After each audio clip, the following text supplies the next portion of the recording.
بهتری 7 سالانه شورشا سوریه لداره. هین شر و پفچون بردوامن. هین جی بشار اسد سروک سوریه. لسر آستا روجاوای کردستان جی هین نه پیش روج زلال بویه نه جی تو اعتراف به مافی کردان د دستور سوریه ده نهاتیه کرن.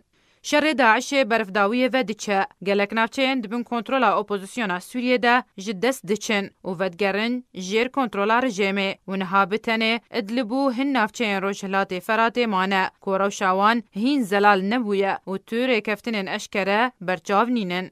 جاودر دبیجن هر لیو تفگر و ایریش و کنترل کرنا هر نافچه اکنو دی سوریه ده به هماهنگی و اره کرنو الهف کرنا روسیا و امریکای نه به هفکاری لگر ولاتین دن ین گرانتور آنکو ایران و ترکیه تینه کرن وکو نمونجی درعا که نافچه اکا جیر چاودریا امریکا و اردونه ده بو. دی بهنوکن داویه ده امریکا جگروپن چکدار را گوت پیشبینیا پشتوانیا ما جخوره نکن و هم بریارا خواه بستینن رژیمه جی ایریشکا برفره پیک آنین و پرانیا وان نافچین لجیر کنترولا اپوزیسیونه دی ناف ده درگه هکی سینوری و گراندن لجیر کنترولا خواه.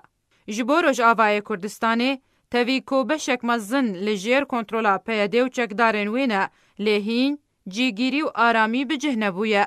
عفرین نهاد دست ترکیه ده و نافچه بابو گندوارنوی لیجر دست ترکیه و گروپن مرتلا فراته دنه. جبو کوبان جزیره و نافچه دنی روجهلاتی فراته پیش روجو بریار لسر لحف کرن و ریکفتنین دنافبرا امریکا و ترکیه جی جعالیه کی و امریکا و روسیا جعالیه کی دن و مایه.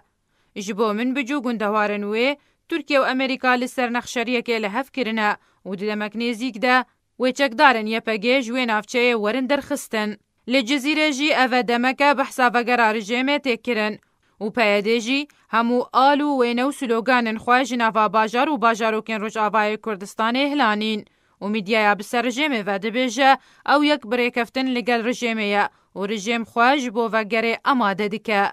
چاودر جی دبیجه اگر رژیم وگریا واته برازیبونا امریکایه آنکو امریکا و روسیا لحف کرنه و دوی دمیده دیسان روجاوای کردستان ودگره خالا جیر صفر جبرکو کوچبری و دربدری و پنابری رو دیده و به هزاران جوانن کرد هاتن شهید کرن و داویه ده وکو کوتش تکرو ندایه و همی بر آویتی ببه او جی جبر سیاست و کریارن پیده ین تک آلی که خواه کره آلا وقت دست رژیم ایران روسیا و هف پیمانی ناف دولتی بکو تو گرانتیان برانبری وان قربانیان ور بگره.